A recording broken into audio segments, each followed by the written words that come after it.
So yesterday, Bleacher Report put out a new article re-ranking the top 100 NBA players this season, and because it's a list and we can do reactions to lists, why not react to it? I don't usually do reaction videos to articles on this channel, but if it's something that you guys like, we could do more of it in the future. So leave a like, subscribe, and let's get into it. Okay, so this is the list, the top NBA players from the 2025-26 season, re-ranking the best 99 NBA players so far.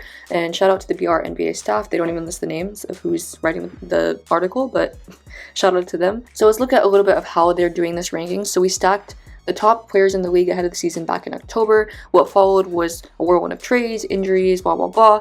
And with the All-Star weekend now behind us, it's time for a reset. So how are they doing this? So yes, Jimmy Butler and other injured stars are on the list, rewarded for their solid first half performances. Okay, so it looks like it's based on the entire performance regardless of injuries. Alright, so I could see right off the bat that the first guy on the list is Miles Turner. And honestly, I expected him to be a little bit higher than 99 in the NBA. He's an amazing defensive player, obviously, and he was so important to the Indiana Pacers when he was with them. So for him to fall off is a little bit, it's a little bit iffy. Apparently, he was unranked at one point. His highest rank was 74. So yeah, that's probably where I would have imagined him to be. But yeah, he hasn't been amazing this season. Zach LaVine from Sacramento Kings. I wonder if this takes into account his contract. No, it's because of how bad the Sacramento Kings are. Okay, yeah, that makes sense. His highest rank was only 75. Interesting. So he's averaging 19 points per game this season. That's only enough to be 98 on the list because he plays for the Sacramento Kings. Now, we're not going to go into like every single one of these players because we have 100 players on this list. It would take like an hour to go through that. Toumani Camara obviously is a good young player at only 25 years old, and I didn't know he was averaging up to 13 points per game this season. So to get a guy at the 52nd overall pick and then to be so productive in the NBA is obviously amazing. Devin Vassell, okay. So it looks like a lot of the guys in like the 14 to 15 point per game scoring range are they just make the top 100 list. So we have Devin Vassell, Vassell. Yeah, I don't know. I'm probably offending someone by saying his name wrong, but it's fine. It's no coincidence that the Spurs collective shooting clip skyrockets from every level with him on the floor. Yeah, every time I watch the Spurs, he's like that scoring punch, so off the bench, and they definitely need that. So then we have Cason Wallace. Okay. I probably would have thought that Cason Wallace would be a little bit higher. Maybe I'm overestimating his defense a little bit because he only averages 8.1 points per game.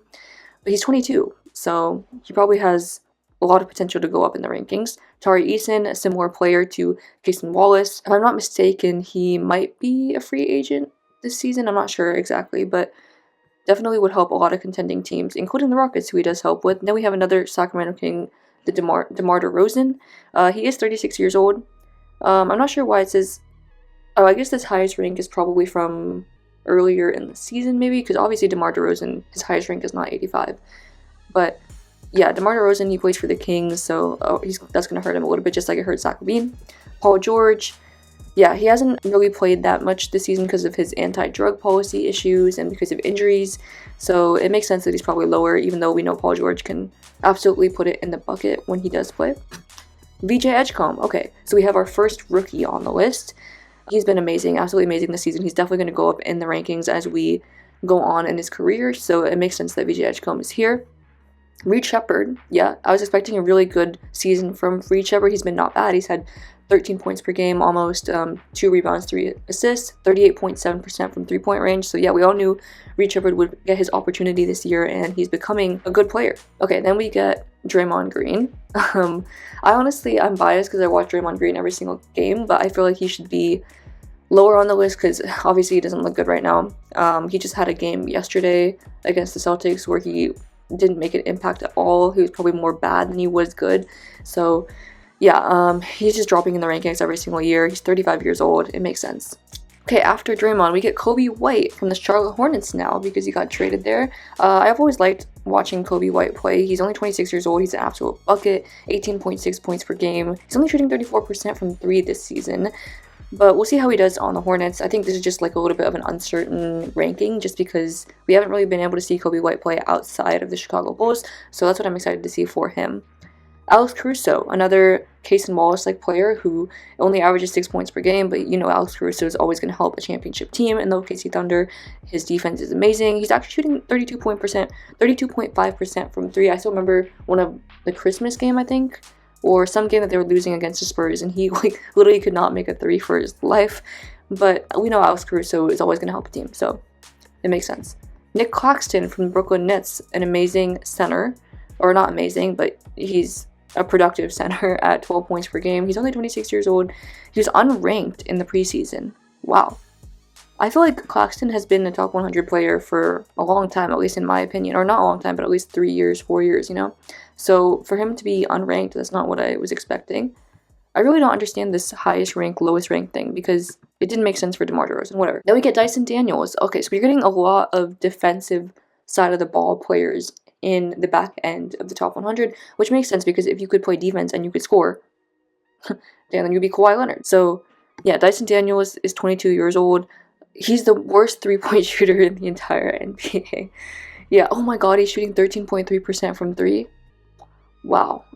I did not know it was that bad. And only Jarrett Allen, who shoots only 9 attempts in his whole season, has a lower mark than Daniels, who actually shoots them on a regular basis. Wow, yeah. I knew Dyson Daniels was a bad shooter, but I didn't know he was that bad. Did not know he was that bad. So, for him to be this high on the list, despite shooting that percentage from 3, is impressive. That just goes to show how good his defense is. Then we get Mark Williams from the Phoenix Suns, who was almost a Laker until he was not a Laker. Imagine if they could have had the 84th best player in the league in addition to Austin Reeves, LeBron James, Luka. Would have been pretty nice. He's starting to play a lot more games this season, yeah. So after making just 106 appearances over his first 3 seasons combined, he's carried a career-high 50 contests into this All-Star break, which is pretty much every single game. So, yeah, we know Mark Williams is a good player. He just needed to get on the floor, which he has done for the Phoenix Suns, and that's really helped them be a playoff team in the Western Conference, which no one expected. Then we get Onyeka Okongwu from the Atlanta Hawks. He's averaging 16.2 points per game this season. He's shooting 38% from 3. He's been good for them now that Clint Capella and Kristaps Porzingis are not there anymore, so he's getting the opportunity of his life, and he's making the most of it. Alex Sarr from the Washington Wizards, yes. He's a budding all-star, maybe? I don't know. It's time to get excited about the future of Alex Sarr. They seem to think so. So he's only playing about 28.2 minutes, but he's probably going to be really nice next to Anthony Davis. Okay, Anthony Black, yeah. This was another player that I kind of expected. This was like a make or break season for him. He either was going to take off, which he has, 16 points per game, 35% from 3, 4 rebounds, 4 assists, or he was going to be sort of not a rotational player. But he's definitely putting them into some uncomfortable positions. Is he more long-term than Jalen Suggs or Desmond Bane? Yeah, I agree with that. They have a lot of decisions to make. I've always said they have to make the decision between Paolo and Franz Wagner. Well, this is also another decision they have to make. Where is Anthony Black going to fit in the picture? Andrew Wiggins, former Warrior. He now plays for the Miami Heat, but he is doing what Andrew Wiggins usually does, 16 points per game, 5 rebounds, 40% from 3, though, is one of his best 3-point shooting numbers of his career, I think. But we know Andrew Wiggins is going to be steady. He's not going to be an all-star, but he's also not going to be bad. He's just Andrew Wiggins. All right, next up we have Ja Morant. How far the mighty have fallen, because we know Ja Morant is an absolute bucket. We know that. We know Ja Morant can, if he's on the floor, he can absolutely torch the opposing team. He only shoots 23.5% from 3 this year, so he has taken a step back a little bit. His preseason rank was 33, yeah. So we know Ja Morant can be brilliant, but there's just a lot of the off the court stuff, his shot selection. And then we have Immanuel Quickley from the Toronto Raptors. Yeah, his contract is absolutely insane. We know that. Immanuel Quickley's contract is insane. But he still averages 17 points per game. I think we all forget that. He shoots 38% from 3. He's been actually really good for the Toronto Raptors. What is going on with my iMovie? Okay, so my iMovie was complaining about storage, but we fixed it. Now we're back with Immanuel Quickley. So what I was saying was, Immanuel Quickley's actually been really good this season. But we all underestimate that because of his contract, which is really bad, but he's still a good player. Tyler Hero from the Miami Heat. He hasn't played that much this season, just 11 appearances at the All-Star break, so that's probably why his ranking is lower, because he's a 20-point per game scorer. We know he can absolutely score. But yeah, he was unranked because he was injured in the preseason.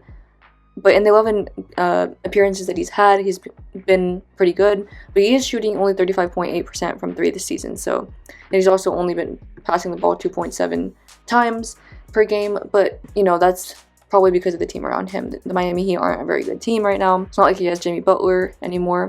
Peyton Watson, yes, he has been one of those guys that has taken a jump because of his opportunity now. He's shooting 42% from 3, averaging 15 points per game. He's been absolutely amazing because of the injuries that the Denver Nuggets have had. So it's good for them because everyone thought that they were not going to be good without Jokic, but they were because of this man right here. Now we have Jimmy Butler. Yes, 75th in the NBA. I honestly wanted him to be a little bit higher because of how he was playing before he got injured, but he was not the best before that, and we're not a very, very good team, the Golden State Warriors. So yeah, without him, we'd be really bad. His highest rank was 32. That makes sense to me. And then Brandon Miller from the Charlotte Hornets. Yeah, he's averaging 20 points per game finally. He's only 23 years old. Everyone forgets that he's been in the league for what feels like a long time, but he was injured and then he came back, and he's been really, really important to the Charlotte Hornets being a better team as of late. RJ Barrett from the Toronto Raptors. Yeah, this is, I don't really have too much of an opinion on RJ Barrett. He's kind of just playing the same every single season, it feels like. Let's see what they say about him. The 3-point clip forever floats around not quite high enough territory. He has neutralized many of the concerns about... Okay, whatever. Andrew Nembhard from the Indiana Pacers. I thought that he could have probably jumped up a bit this season because of no Tyrese Halliburton, but he's been alright. He's still averaging 17.4 points per game, which is not easy to do in the NBA, but I kind of expected him to be sort of like almost an all-star because of how he played in the finals last season and everything. Ausar Thompson from the Detroit Pistons, the first Thompson brother. We obviously expected Amen to be higher than Ausar, but Ausar is still good. He needs that 3-point percentage to come along just like his brother does. Both of them have that issue, but we all know that the defense and the athleticism is going to be there for both of them. So it makes sense to me that he's here on the best team in the NBA, Detroit Pistons. Not the OKC Thunder anymore. Next we have Jrue Holiday, old ass Jrue Holiday, who's 35 years old, and his preseason rank was 73. I'm actually surprised that Jrue Holiday is still providing at this level, no matter what team he's on. He's just a floor raiser, honestly. I'm excited to see him with Damian Lillard if they still keep him, because it feels like Jrue Holiday's always moving around all the time. Okay, I just realized that we're not even halfway down the list, and this video is already a little bit longer than I wanted it to be, so let's go a little bit faster. We have Peyton Pritchard at 69. He absolutely torched the Warriors yesterday when I watched him, and yeah, he's averaging 17.2 points per game. He's a huge reason why the Celtics are where they are in the Eastern Conference without Tatum, so yeah, he's been really, really good. Kind of wish he was on our team instead of Podziemski. Naz Reid, yeah, we know Naz Reid is always going to be amazing. He's on a steal of a contract for the Minnesota Timberwolves. There's a lot of stuff that happened personally for him this season, but he's overcome that, and he's still Naz Reid that we expect, so it makes sense to me. Nickeil Alexander-Walker was a good get for the Atlanta Hawks in free agency. He's averaging 20 points per game this season, so definitely been what they expected him to be after getting him in free agency, so agree with that. Josh Hart is the heart of the New York Knicks. We know he's really important to that team. He's shooting 40% from 3 this season. Can you believe that? Josh Hart is shooting 40% from 3 this season. He's been really good. Only 30 years old in the prime of his career. So his highest rank was actually 44, so he's a little bit lower than that. But yeah, he has not been like a standout player this season, but he's still been really good. Dillon Brooks, one of the surprises of this season. Definitely did not expect to see this from Dillon Brooks. He's gotten the opportunity on the Phoenix Suns, and he's been really, really good. Isaiah Hartenstein, yes, he's on the Oklahoma City Thunder, which is automatically going to give him a boost. We know he's a really productive center. That's all I'm going to say about that. Jarrett Allen from the Cleveland Cavaliers. He's been honestly a little bit disappointing this season, which makes sense why his rank is lower than his preseason rank. But he still has that same rim protection that he always has. He can score 40 points at the same time. We know Jarrett Allen is a good player. You just expect more from him for the Cavs to be a really, really good team. But now they have James Harden, so they don't need as much from him anymore. And he's also going to look better because he has James Harden, so to pass it to him. Darius Garland, who's now on the Clippers. Yeah, so he's another one of those Cleveland Cavaliers that you expected to be better. That's why the Clippers bought low on him, and now James Harden is on the Cavs. So I'm excited to see what he looks like in Clipper Nation. Jaden McDaniels from the Minnesota Timberwolves. Yeah, you kind of need him to take a little bit more of a step. He was around 67, so around the same range in preseason. We know his defense is going to be there, but I kind of wish that he took a little bit more of a step, because that's what the Timberwolves need in order to compete with the OKCs, with the Denvers of the Western Conference. And Stephon Castle, one of my favorite players to watch in the league. He's only 21 years old. He's going to keep moving up, but we know Stephon Castle is really, really good from his Rookie of the Year winner season to where he is now. He's a really integral part of the San Antonio Spurs. Okay, 59, so we're getting close to the top half of the list. Josh Giddey from the Chicago Bulls, 18.6 points per game, 36.6% from 3, which is actually pretty good for Josh Giddey considering where he started in his career. So yeah, I think Josh Giddey has a lot of potential to grow and go up in the standings once he actually plays a lot more for the Chicago Bulls, because he was out a little bit this season. So yeah, I think 18, 8, and 8 per game is no joke. Yeah, only Jalen Johnson and Nikola Jokic are doing the same, which are both all-stars, and Nikola Jokic is one of the best players in the NBA. So yeah, Josh Giddey's slightly underrated for his ability to literally almost get a triple-double for every game. Desmond Bane from the Orlando Magic. It still doesn't live up to the hype that you gave up 5 first-round picks for Desmond Bane. Orlando, you gave up 5 first-round picks for Desmond Bane, but he still has been really good. He's shooting 37.2% from 3. He's averaging almost 20 points per game. We'll round up for you. But yeah, the context around his play on the Orlando Magic hasn't been great because they're not a great team, and they give up a lot for him. So it's hard to say that he's deserves to be higher on this list. Next, we have Trae Young, who we have not seen play on the Washington Wizards yet, so I can't really judge his ranking so far this season since he hasn't even played that much. But yeah, he was not the best fit in Atlanta anymore. He wanted out. They wanted him probably gone, so he's only shooting 30.5% from 3, which is really bad for Trae Young, so he hasn't had the best season. Makes sense why he dropped in the rankings. Jalen Suggs, a lot of Orlando Magics on here in this top 100 list, but none that are super high, I guess. I guess Paolo and Franz will be there, but yeah. Jalen Suggs, you kind of expected, again, a little bit more from him, but it's been plagued by injuries and subpar three-point shooting, so his career has not gone amazingly, but he's still a productive NBA player, so I would love to see Jalen Suggs on probably another team, though. Keontae George, I'd love to see him here. He's only 22 years old. He's averaging 24 points per game on the Utah Jazz. He makes the future really exciting for them. So yeah, I'd love to see him here. He's super fun to watch. Then we have Zubac from the Indiana Pacers. You expected him to be a little bit better this season just because of how good of a season he had last season. He was almost like 20 points per game, I think. He was really good last season, but then he's kind of taken a step back this season, which is fine, I guess. We'll see how he looks with Tyrese next season. That's going to be super exciting. Then we have Sabonis, who, again, is probably dropping because he plays for the Kings, but he has been plagued by injuries. I think he just got surgery, so he's going to be out for the rest of the season. So, yeah, Sabonis is Sabonis. He's a good player, but he just plays for the Kings, and he has injury issues. Next, AD, another player with injury issues. Again, he's probably lower on this rank because of his injury history and how he can't even stay on the floor.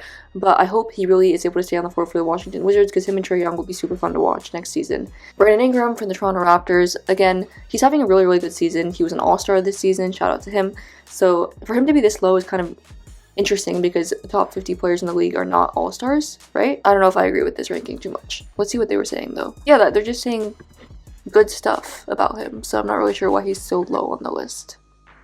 Maybe because of his preseason rank, but he's definitely been playing really well, so. Then we get Jaren from the Utah Jazz. He's been really good when the Utah Jazz had played him until they started tanking.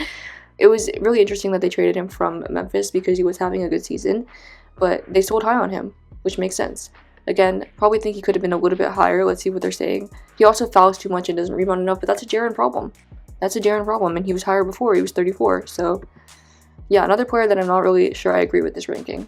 Alright, well that's the top 50 of the list. Because this video is getting kind of long, I think I will split it up into 2 different parts. I'll put the link to the article down in the description below. Hopefully Bleacher Report does not, or YouTube does not copyright me for reacting to this. But if you like the video and you want to see a part 2 with the top 50 NBA players in the league, then leave a like, subscribe, and I'll see you in the next one.